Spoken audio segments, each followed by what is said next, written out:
Hello, friends. Sorry. Welcome to Friends of Disney. I'm Megan. That's Sean, who just walked off camera, and this is Jonelle. Hi. Sorry, I had to walk off camera right away. We have a screaming baby. And we're friends who talk about Disney. You can follow us on YouTube, Spotify, or wherever you get your podcasts. And also, please subscribe. Like, subscribe, and leave a comment because that'll help boost our channel engagement. But getting off of the welcoming, let's welcome today's episode. Oh, segue. I got nothing. Sorry. I don't know why y'all are looking at me.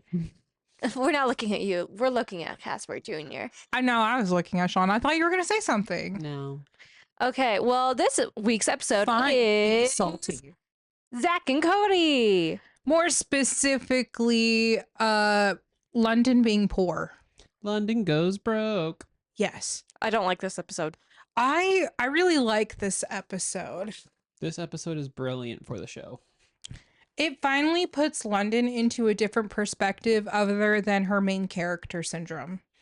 That, and it gets Maddie to stop being a whiny bish. Maddie has always been whiny. Because she admits in this episode that, yeah, she was jealous of London because of her money and all this and that, and London flaunted it like there's no tomorrow. Yes, Casper. But Maddie was beyond just jealous. She was always rude and complained a lot about it. Whenever something went London's way, she would say something snarky about it. Or if something didn't go her way, she'd be snarky about it. Okay, so besides Maddie's snarky attitude, one thing that, like, because most people have probably seen this episode and we decided we're not going to recap on storylines anymore, but I just kind of wonder in this episode, like, what led Mr. Tipton to his, like, he should have good financial advisors with him before spending $50 million on a mine with maybe diamonds. Was it disclosed it was 50 million? Yeah. Oh, I didn't see that. Notice that part. I mean, yeah. Like, he got lucky to struck oil, which, I mean, I don't know how. I really don't understand geography. I apparently don't understand time. That's a flashback to earlier today. Yeah. Imagine with me, if you will, a thought bubble. We were playing this game about Disney, like literally the company, and when certain things took place, and we had to guess whether or not a specific event was like before or after other events, and Jonelle could not for the life of her. The game was Disney chronology, and we had to figure out the timeline of Disney events, and it was bad. It was fun. The game was addicting.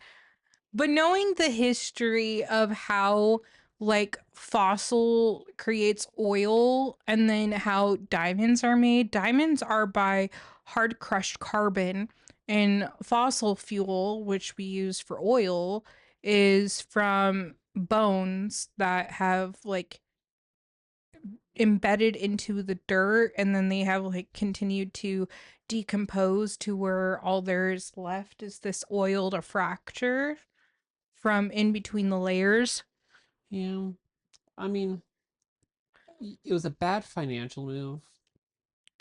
But I mean, he obviously struck lucky. The part that I was wondering is questioning about, like, are diamonds legitimately in the same places as where oil is found, or is that, like, completely absurd? Guess what? I'm gonna Google it. I don't think it's completely absurd because, yeah, diamonds are hard-pressed carbon, and you burn oil and gas, you get carbon.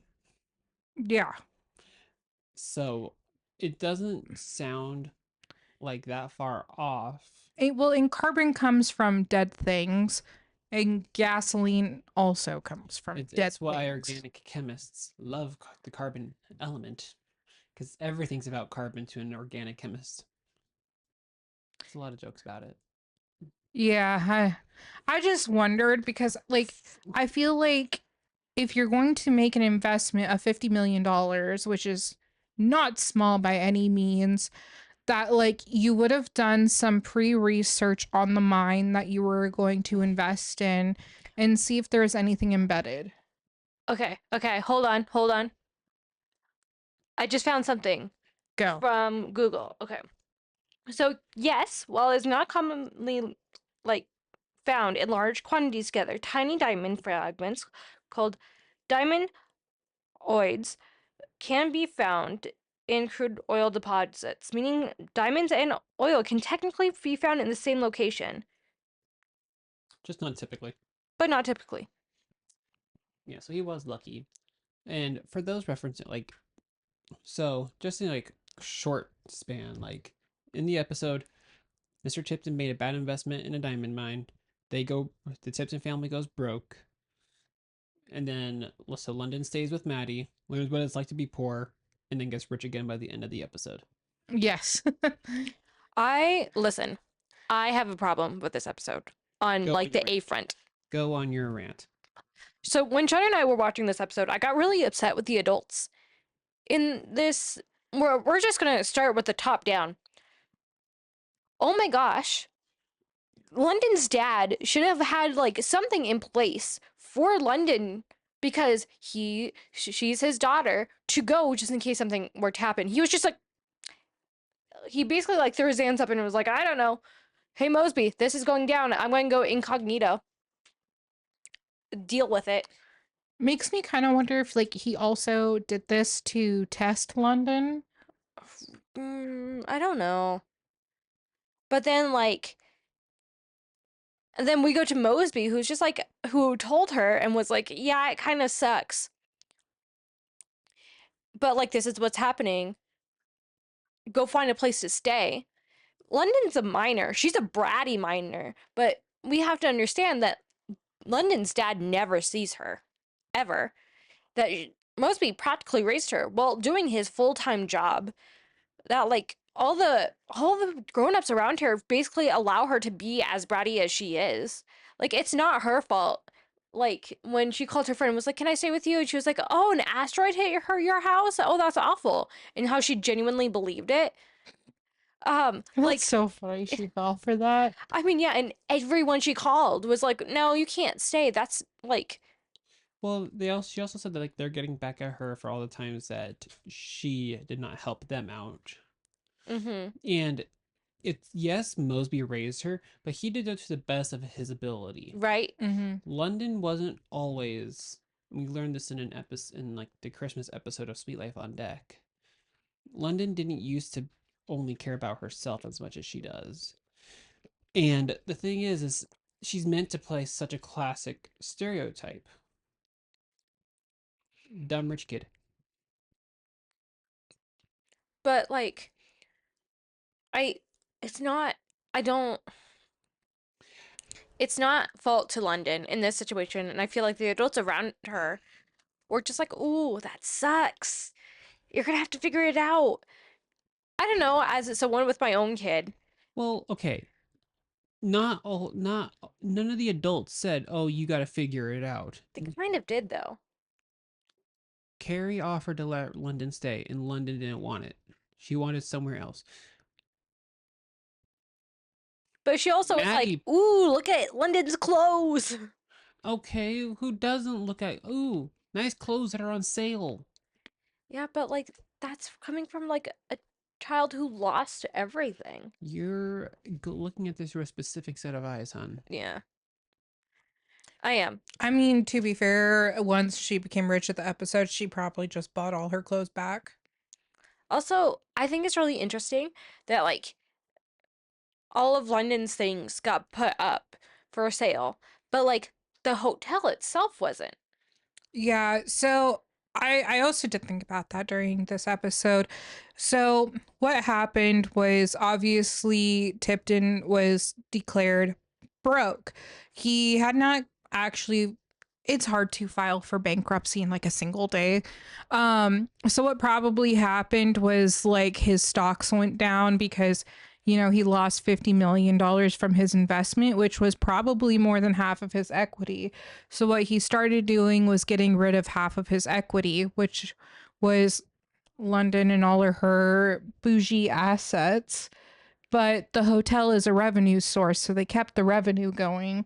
and started liquidating assets that could cover that 50 million.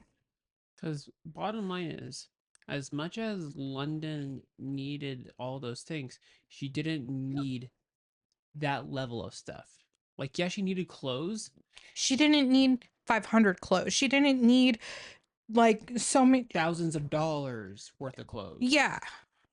Like if you look at her closet in multiple episodes, you see she has closets upon closets of designer clothes, bags, shoes, and in Sweet Life on Deck, you learn that she has a blouse blimp, a shoe submarine. She has a whole town for her hats. very absurd things that like she really doesn't need to have. So yeah, and the fact that like all of this is purchased with her father's money, these are assets to easily be liquidated for cash. Yeah. Not saying it's right, but you gotta look at it that like she's not the average person. I know. I guess my heart just hurts for her because in all of this, none of this was her fault. She's a minor who's just figuring life out, and to have like basically the rug pulled out from underneath her. And then her dad just being like, "Bye." And Sorry, Well- Casper was trying to drink some of Sean's drink. Well, and it just comes to show that like it kind of shows how much pressure is on parents. Because if we as parents screw up, it affects him. mhm. It affects your kids. No matter what, if we screw up, it affects the child. Casper Jr. is reaching for the mic as if wanting to say something, but Casper Jr. cannot talk. Except for blah, blah, blah. But Blah, it shows blah. that much more of like you got to be careful about like what you do with your money, because one wrong move and you screw up not just your life but the life that depends on you. Mm-hmm. Now, as sad as it is for London to go through all this, I think we can all agree she was better off for it. It definitely did put her in a different perspective to finally learn something outside of her own point of view, which I think really benefits her growing as a character in future episodes. And Maddie as well, because Maddie constantly plays the poor me, I'm so poor card. Like, it's such a running joke in the show about how poor she is. And so to see her like saying like all because London was rich does not mean she had it made like you keep thinking it was. Yeah, because we see here that London goes deeply into like how she doesn't have a family, but like she has a lot of money, but money doesn't make happiness. Nope. Which also, fun fact in microeconomics, is that there actually is a spending, like an actual income you can earn that will guarantee you happiness. And then once you exceed or you're below that, you're not in the comfort zone for happiness because in order to be happy, there's this pyramid of how at the bottom of the pyramid that you need to have your foundation set, which is housing, food, and Say you're about to bring in Maslow's hierarchy of needs. yeah. I love Maslow's. Can you guess how I learned about Maslow's?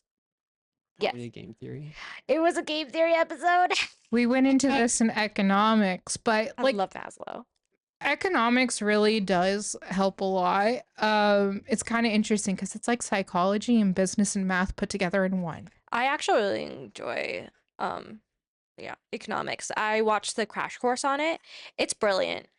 Yeah, you can learn so much about the world in one by money. It's interesting. Mm-hmm. But like the thing with that is like everyone tells me like money doesn't buy happiness. I'm like, no, but it sure makes it a lot easier. Well, and that's where this pyramid comes into the fact that like if you're under that, you're not going to feel satisfied because you can't still fully meet all of your needs. Maybe we should explain the pyramid more. So at the top is acceptance. Not acceptance. Sorry, I was thinking about the wrong one. Self-actualization. Self-actualization, and then you have there's like different layers to it, and basically it's like each layer is like a different set of needs, but the thing is you can't jump between layers. You can't have one Until layer without the others first under it. And so it's a pyramid, starting off with like your basic of basic needs: yeah, the food, bottom food, is shelter, safety. Well, no, safety is the second one. Like first you have like food, you have shelter and things Okay, I like that. got it. So psychological needs is at the very bottom, with which is air, water, food, shelter, sleep, clothing, and reproduction. Then there's safety needs, such as personal security, employment, resources, health, property. The one above that, love and belonging. So this is your friendship, your intimacy, your family, your sense of connection. Then above that is esteem, which is respect, self-esteem, status, recognition, strength, and freedom. And then at the very top, there's self-actualization, which is the desire to become the most that one can be. Yeah. Which most people are not supposed to hit that top one until like later in life. Mm-hmm. near your dead so bed. Like it's like the top of your career type stuff. Like you are like the best version of yourself that you can be. But I think without that money, London realized how much of her foundation was missing. Like, yeah, she had like housing and stuff like that, but she had no relationships. Her dad was always absent. There is obviously she had a select few relationships. Mr. Mosby one, but yeah, she didn't have like strong family connections that Maddie and her family have, like, which I mean we obviously talked a little bit kind of like before the podcast of like how me and my partner want to have dinner every night. Mm-hmm. And so it's kind of like one of those things when we're going to record that it's just like, you know, Mm-hmm. trying to make time to where I can like have dinner with him. Mm-hmm. Do you want me to take Casper? Keep going. I don't know. I see like I know that like this London's real situation was very much so underplayed for what Mm-hmm. it should have been. Yeah. It was not taken nearly as seriously, and to be fair, there was a lot that probably couldn't have happened within a few days because it was only a few days, so not much would have happened. Yeah. Especially not with Mr. Tipton going into hiding. With So here's the second thing that I wonder about this. Mhm. Because I always had two theories about this episode. Either Mr. Tipton was lying to London Mhm. and like completely paid the press to believe that he was broke and put London in a situation to where she felt like she was broke because he probably saw her spending habits and like, you know, got all these complaints about London and just wanted to put her in her place, or legitimately he did make a bad investment. But typically bad investments like that don't happen overnight. So I always believed that he did this as a prank on his daughter, as horrible as it was. I think I agree with that because it. I mean, especially in the context of a mine, that would take a while before you determine that a mine lost you $50 million because you can always keep digging. Yeah. Uh, Well, I mean, you keep paying as you're digging. So he probably reached his 50 million capita and then was going to have to pay more yeah, to dig. but you figure like it wouldn't be the craziest theory to think that he was trying to teach London a life lesson, and especially with her how much her money obviously influenced her, that like taking it away would have taught the lesson that needs to be taught, because you know the saying, you never truly know what you have until you've lost it. I'm about to cry. Why? Tell more. Fuck him, my guy. If that is like the way you're trying to teach him a lesson, then like you have a warped sense of reality. Like it's like those like couples on like Instagram and TikTok who are like, I'm going to teach my husband a lesson. Like there was one at like Reddit post I read where it's like, my husband and I have been fighting because he thinks it's easier for me as a stay-at-home mom to do my job of being a stay-at-home mom than it is for me to go in the office. She was like, okay, tomorrow you try like dealing with being like a full-time dad. And so he had some more calls and she just let him suffer while like he was struggling with the kids. And like, I don't know, that's not okay with me. Like, yes, it's and Lyndon is still a minor. Baby, Huh? baby's name was said. Oh, It's okay. We'll bleep it. no, I said London. London is still a minor. It's still a minor, and she doesn't have any context for it. Like, I want to see what happened before this. Of like, did London's dad be like, hey, London, stop spending as much? Or, hey, London, was there like a precursor to this? I don't know. It It, feels so mean-spirited. it And reminds it feels like everyone else is like laughing at the joke. it reminds me of a Zoe 101 episode. I mean, Well, hold on. There was a Zoe 101 episode where, yes, I know Casper. It was in like the last season. I'm pretty sure at least last or second to last. And Logan, whose daddy's rich and stuff, did something or whatever, spend an obscene amount of money, and his father took the money away, and he had to learn how to do his own laundry. And it ended up being so bad, his friends started to try and bail him out and be like, fine, I'll do your laundry since you obviously like are shrinking your shirts beyond belief, like you have no idea what the hell you're doing. And his father ended up giving his money back and stuff and was taking advantage of his friends, and then he had to take the money away again. Like it was a whole thing. But like it's not an unheard of trope of like teaching your kids a lesson about money spending if you're like, especially when they're rich. yeah, I mean, my mom kind of did something similar to me. Um, in high school, kind of like the beginning of high school, I was being a teenager, very rebellious, and I was like, yeah, I am pretty sure I could survive off of like whatever amount of food for a week. So my mom gave me $20 to survive off of food for an entire week. But you know what? I succeeded. I bought refried beans and cheese and ate that for an entire week. I would have gone with top ramen. See, I wasn't like into top ramen that much. Refried beans and cheese were my thing. Sorry, Casper Jr. over here is very needy.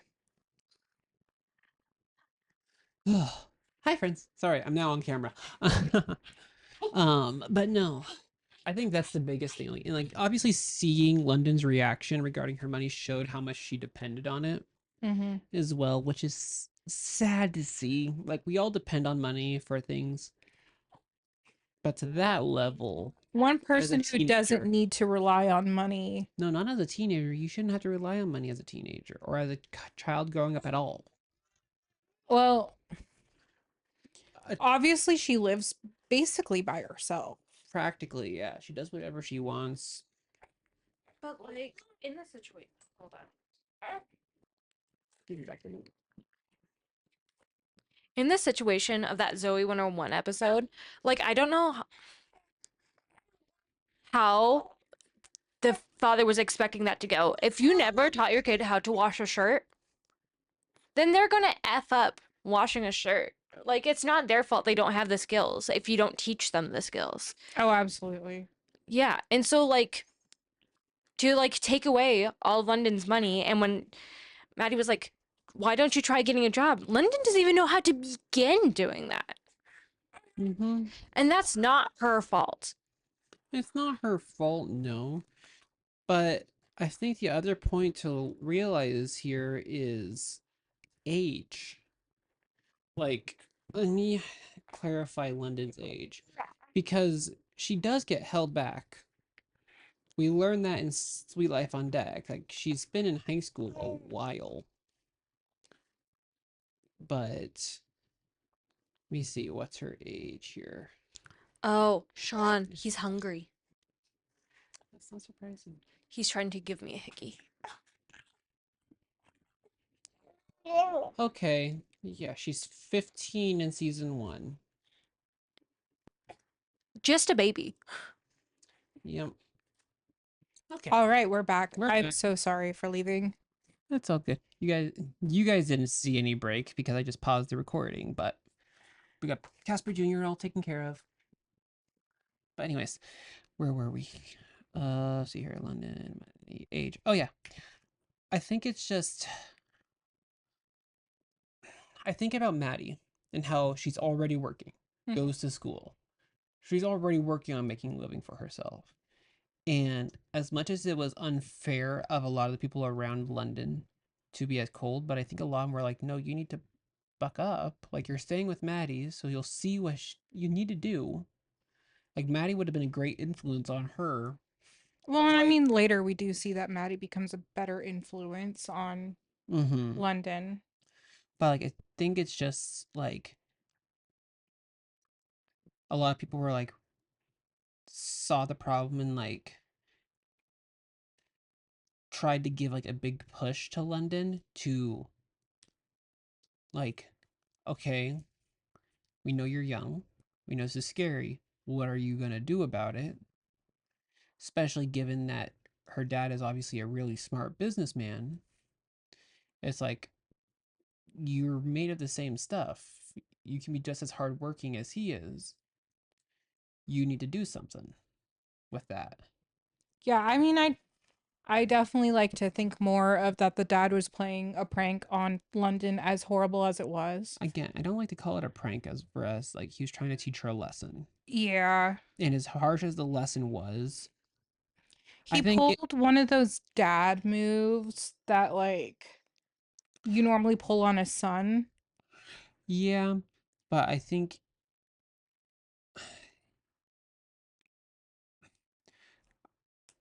seeing as bad as London was, even though she was a kid in high school, I Should still be should be a freshman. no, she'd at least been a sophomore. Sorry, if Megan was thinking she would be a freshman. Was saying she was a freshman, but no, I think as bad as she was, if this was a parental lesson, I think that was the only move he really could have gone down. Yeah. To try and teach London what she needed to learn. Because London takes a lot of things for granted. She does. And we see in a number of episodes through from here all the way through Sweet Life on Deck that it takes a lot harsher reflecting to really Her date with Justin Russo. there's that. Well, it's like I think back at like to like the Christmas episode in Sweet Life on Deck. She didn't learn her lesson until she saw, like, everyone knows, like, the Ghost of Christmas Future or whatever is where they always have the remorse. But for her, it was they don't care about her. We're not like in that episode, like Cody and Bailey are like, who's on the phone? Oh, it's London. Hang up. Who cares? Like, she never does anything for anyone, and so they're not going to care about her. So it's not until she's fully affected that stuff changes. It's really... It takes a lot to get her to take perspective. Okay, I have a theory. Tell me more. I think she might be a narcissist. But like the diagnosis, not like the personality. Does that make sense? Like her dad definitely is one. Oh, 100%. Yeah. So like I think she has like a disability where she can't really see outside of her own perspective, or she was just forced into that. And so that's why it takes her so long to understand those sorts of like cues and stuff. Also knowing kind of like her background, and also that if her dad is medically, diagnosed as narcissistic, those traits do pass down in the bloodline. Mhm. And the fact that her lifestyle hasn't really changed much from his own, and he's not really changing anything for his own character building. I mean, we see how many wives he has. Yeah. And so, I mean, I wouldn't put it past her that, she was naturally, learned into this narcissistic attitude and lifestyle, and not really of her own fault. Well, and it shows given that he's not around. He takes care of him and his business, but he's not taking care of her. Yeah. And so she sees that, and she thinks that's how things are supposed to be. So she takes care of herself, not anyone else. And if she does take care of someone else, it's not without her gain. Like that one episode where Except, does she really take care of herself? no, Does her best. she if it benefits Come on, her. daddy's money. But what I'm saying is, remember that episode earlier on where she took advantage of Maddie, Mm-hmm. and Maddie was basically her pack mule. There's something black in his bottle. Hold on, but like, you know what I mean? Like, she does stuff that benefits her, using her daddy's money, whatever, it doesn't matter. She does stuff to benefit her, not to care of anyone else. I mean, yes, I definitely do get that. But at the same time, it's kind of funny that, like, we can... He's in love with her. I'm also kind of curious on what's going on with Casper Jr.'s bottle. There's, like, some black stuff, like, floating at the top. Weird. It's like... Take a magnet to it and see if it's iron. I'm just worried. Anyway, so now it's gonna be me and Megan again. But do you want to say something, Casper? oh gosh. I mean, yeah, she's not really trying to attempt to... Oh, now I remember where I'm so sorry, podcasters. I got very distracted. That's okay. But yeah, so she's not really... It's just kind of funny because she's self-centered, but like the things that she's self-centered around, like everything that she owns that like has benefited her whole life has come from her dad. And everything that she has come from her dad. So it's not really like she's self-supporting herself. If she was really truly trying to be self-sufficient to the extent of not wanting to have any type of reliance on anyone, she would become her own business person and run her own things and not even use her dad's money.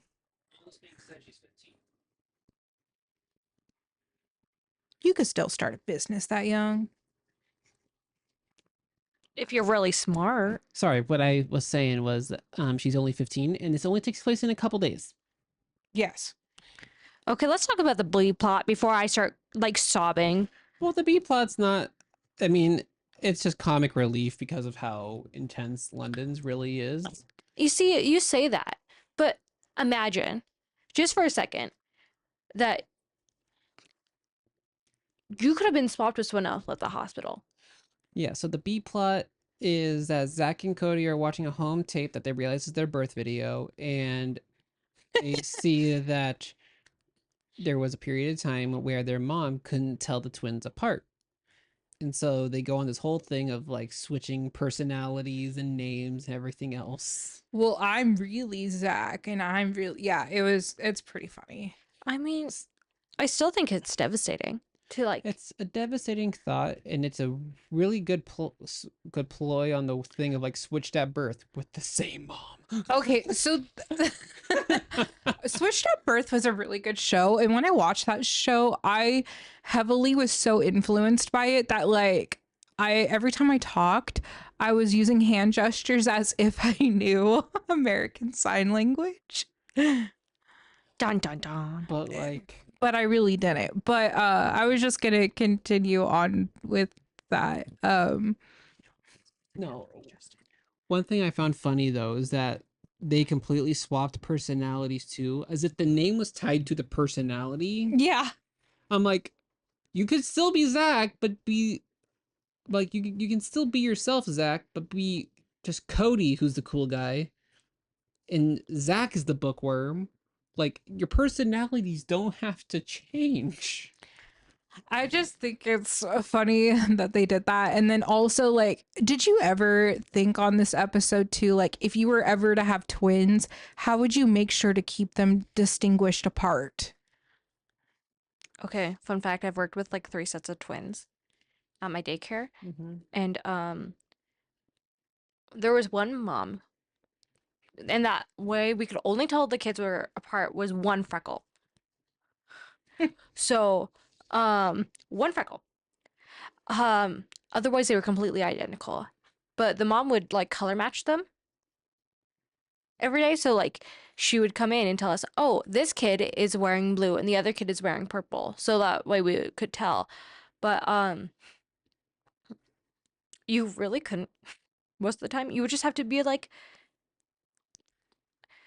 Zack, and you'd see which one turned their heads. See, it makes me think of like this one video I saw on Instagram.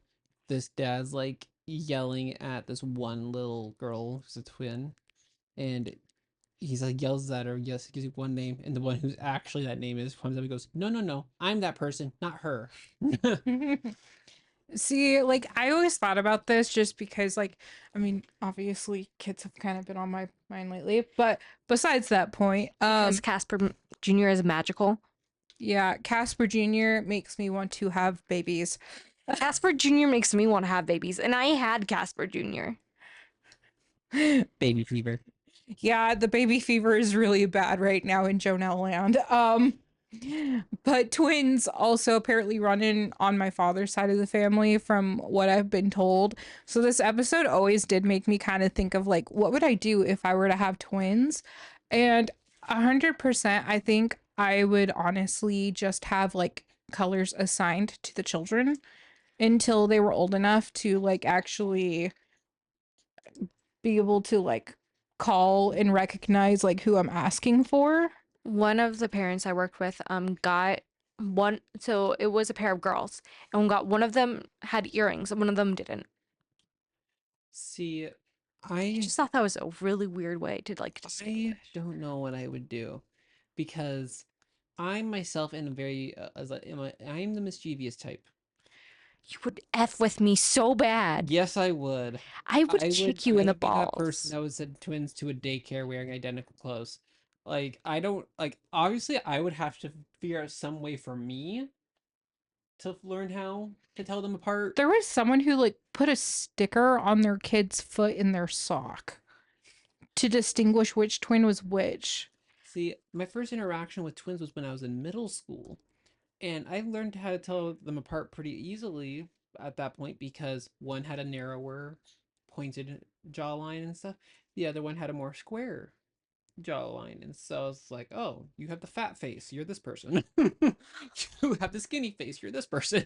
But Oddly enough, the twins that like I grew up around in Grand Coulee, it was kind of a similar situation for them. One of them was skinny and one of them like they were both the same size. It's just one of them was a little bit more plumper than the other. yes. Yeah, so I don't know how I would tell them apart. I'd find some creative way because I love the idea of like letting twins be mischievous as they can be. It- the idea of just anyone being I do. Why not have fun in life? Megan said was I like the idea of anyone being mischievous, and I'm just like, yeah. Why not live your life with fun and joy? Dancing through life is literally his life motto. Huh? Dancing through life is literally your life Yes, I love the song "Dancing Through Life." That is my life motto. In a general sense, not in practice, full practice. That does not work out well. But I don't know. I definitely think about the twin situation and I'm I like, do have one issue about this B plot. hmm. Her solution was to take their footprints and compare them to what's on their birth certificate. Yes. They're 10-year-old footprints. They're footprint genetics don't change. So you're saying that Casper Jr.'s footprint, how it is right now, will be the exact same. Yes. That's why people do fingerprinting. Fingerprinting is different. You can't really use fingerprinting on babies, so they use their feet. I mean, to me, it doesn't logically make sense because of the size difference. Because fingerprinting, like, most fingerprinting happens like teens to adulthood. Most fingerprinting. At that point, stuff is more so developed. Like, your body only gets so big and stuff. But you figure you're going from a foot yay big, stuff's gonna stretch and everything else, especially with your feet. Except they were doing the heel of the foot, and like the heel of the foot doesn't really change. Hopefully, I mean, I don't know if it logically at first I'm like, yeah, you're gonna check the feet print, but I'm like, wait, they're 10 years old. There's a little bit of difference there between a newborn foot and a 10-year-old foot. Okay, guys, that's totally not Also- how I read the scene. that makes me so happy. The balloon. Huh? The Oh. balloon. There's a balloon under Casper Jr.'s swing that's just being hit back and forth. Yeah, okay, so I get amused by stupid things, but there's a balloon. As I just said. Okay. Y'all, that's totally not how I read the scene. Okay. I totally read it as because Carrie like looked at the footprints, looked at the kids. She had a pause. She did have a pause, but like in my head, I was like, okay, what would happen if I had twins, and we were in this exact scenario? I'd be like, it really doesn't matter because it's just a name, right? That's like they already associated it with themselves. So I would pretend to look at their certificates and be like, yep, you're the right ones, because it doesn't matter in the long run. It mattered to the boys because the boys thought the names and the personalities with everything were attached. Mhm. That's why they switched personalities and everything else. So her confirming that they matched their name to their bodies, does that make sense? Yeah. I think she did it just for like the formality of it, not for like it could have totally been completely different. Mm-hmm. But like so that way the boys stop having basically an identity crisis. I don't know, with the pause, I kind of like feel like she totally lied to them, but Totally. just didn't care anymore because the boys had already identified with their names, that she was just like, I'm not going to have this go on any longer. I agree. Pick your battles. There's this saying we have at work, it's pick your battles, not your war. It's a very common saying. Pick your battles. But yeah, we say that a lot at work. But I'm waiting for that balloon to pop. It ain't gonna. Even though we've had that for like 3 weeks. I'm so amused by this. 2 to 3 weeks we've had that balloon. Dude, that's the greatest idea ever. But anyways, no, I think there's not a lot more we can talk about. Without me just breaking down crying. I'm sorry if I ruined your point of view on this episode. No, you're fine. This episode made me really angry and emotional already, so. Mm-hmm. Well, with that, we'll see you next week, friends. Bye, friends. Bye.